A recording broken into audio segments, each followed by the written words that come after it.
నా యాళ్ళది కదలటం లేదు.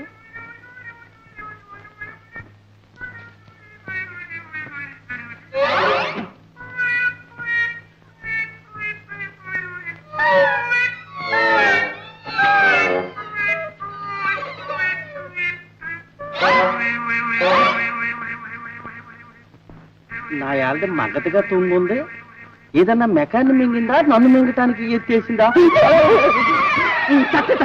చావుకు నువ్వు చావులా ఏమేరు చాకలి చెప్పుడు వచ్చి చౌటాయాలనుకున్నావా? తోలు పోయికేస్తాను. ఒక్క తుక్కే చచ్చింది. ఇక చూసుకో నా సావీరంగా ఈ దెబ్బతో రాజుగారి కూతురు పెళ్ళమైపోద్ది. చెప్పరాజు పెవులైపోతాడు.